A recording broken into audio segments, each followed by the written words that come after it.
Hello guys! We've just seen Doctor Strange! Latest Marvel movie? Yeah! Well, yeah, it is the latest Marvel movie. It's pretty good. It's good. It's a how should I say this? Dunno, how would you say it? It's a good next instalment on... Yeah, it's a good standalone film. Yeah, so to be fair, it doesn't really connect to much of the other films. Not really, no. Not at the moment, anyway. So it stands alone by itself very, very well. If you just saw this film and you didn't know anything about the rest of the Marvel Universe, it would work. It would be perfectly fine. That's a good point, because Hayley came to see it. Yeah. And she has only seen Guardians of the Galaxy and didn't really like that and one. that's not really connected at It's the not really moment. yeah, it's not really connected either. And she said that she got the story, she knew what was happening, and nothing really confused her. No.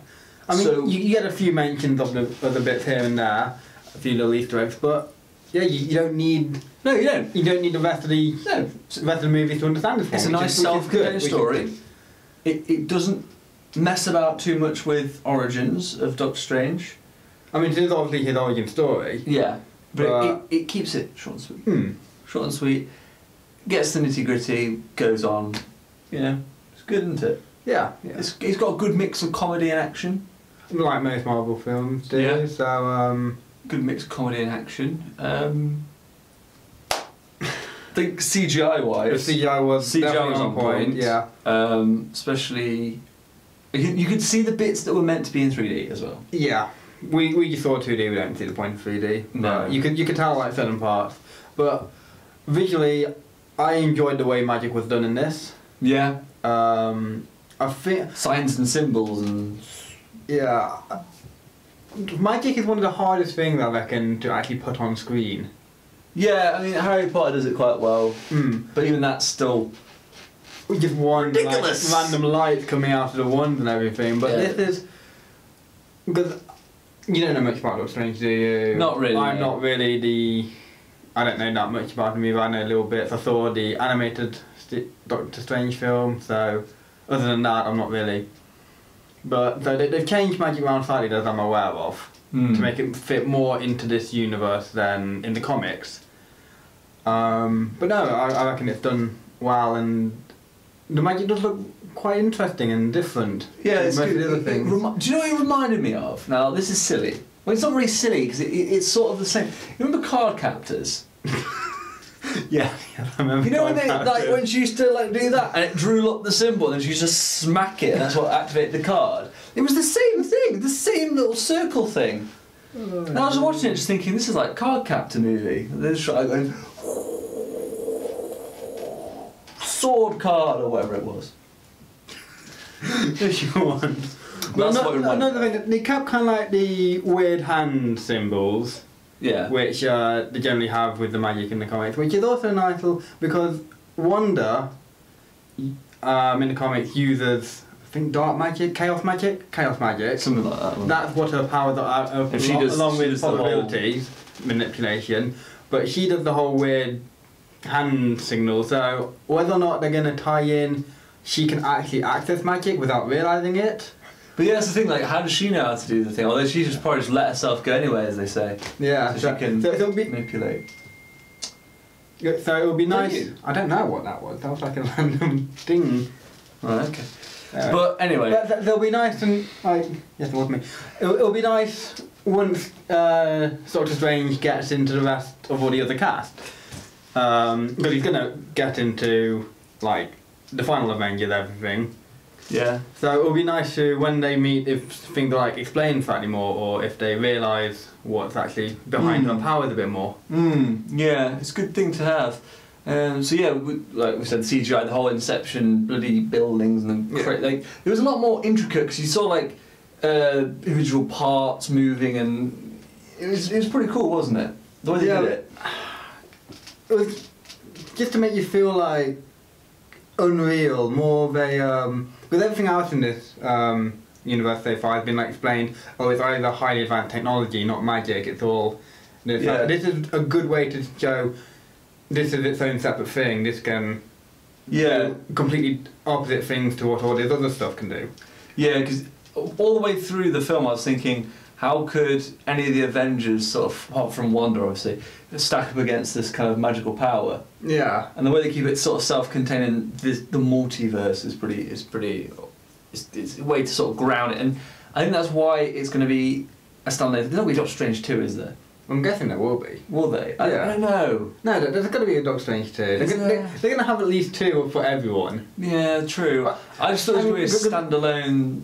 Just like Cumberbatch will appear in other films as Doctor Strange, but won't be standalone anymore. Well, I think it's more how well the film does. Yeah, it's done pretty well So, and it's apparently getting good reviews so far, and it was a good film by our standards. Yeah. Much, but we've enjoyed it. So hopefully you get another film, because Doctor Strange opens up a whole different aspect. Yeah. That they can go down. It's a breath of fresh air in a way, of a different look at the way the world works in this universe. Because in all fairness, the last few Marvel films have been all about businesses and evil businessmen with high technology. Yeah. This one, it's Cloak and dagger companies, yeah, or corporations or something like that. Yeah, it's breath of fresh air, I suppose. Yeah. But well, acting wise, what do you think of Cumberbatch as Doctor Strange then? I enjoyed him. I did. He's getting used to the American accent. Well, I haven't watched Sherlock, so I don't really. You haven't watched Sherlock? No, I don't watch Sherlock. What's wrong with you? I don't know what's wrong with you. So that was nothing for me. The only comparison I can draw up, and I saw the interview with him, that he drew a lot of comparisons between Doctor Strange and stuff he's done before, and you can see that with the whole, he's just, arrogant. Yeah. And it's all about him. Again, I'm not too familiar with Doctor Strange. All I knew is that, to begin with, he was very arrogant, did whatever he wanted, because he thought he was better than everyone else, which, in all fairness, he is a brilliant man. Yeah. So, basically, a bit like Tony Stark, but just a little bit more into himself. Yeah. Sort of. Yeah. I'd say. Yeah, he did a good job. I think it was. I had to get used to getting. Haley was like getting used to his American accent as well. But yeah, it was good all round. It's definitely one of those, for him, quite a complex character that will have quite a big story arc in the future that he can mess around with. But just in this film, he's gone quite well from this, from one style of, what can I say? One style of acting? No, not one style of acting. Kind of like, I don't know. Genre? No, I'm gonna get that. Carry on. Right. Fair enough. Well,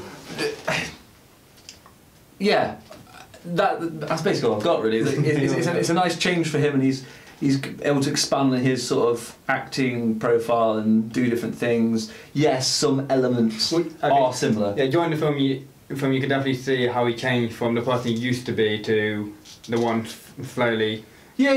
As he kept parts of his character, but you can see the character changing and. Yeah, he changed certain bits as well. Like he's still, when he was like in his little cool goatee and his thing, he was still a bit arrogant in the library, but he was sort of more thing, and then it progressed, and it was pretty good.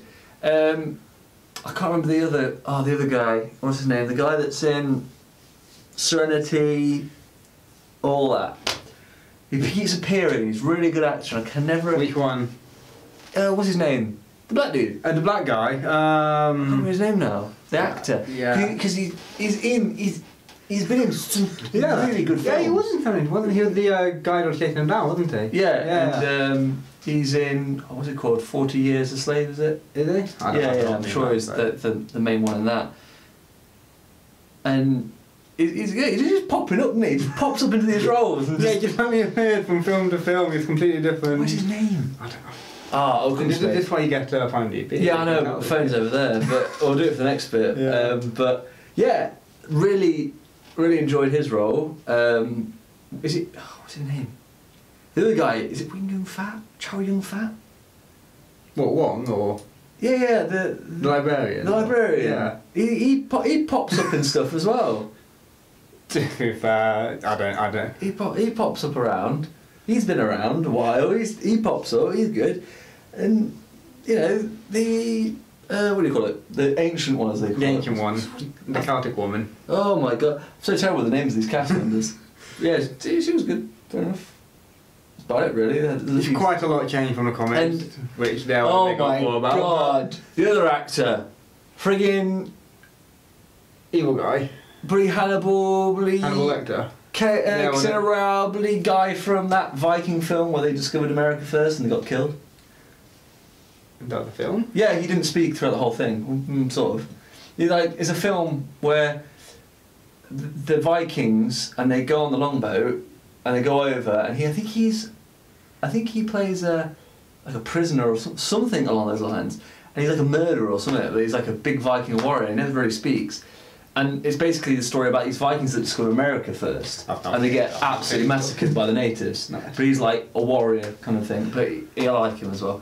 But yeah, don't know what else more we can say apart from the fact all round the cast did well. Yeah. Story was good, concise, to the point. CGI was good.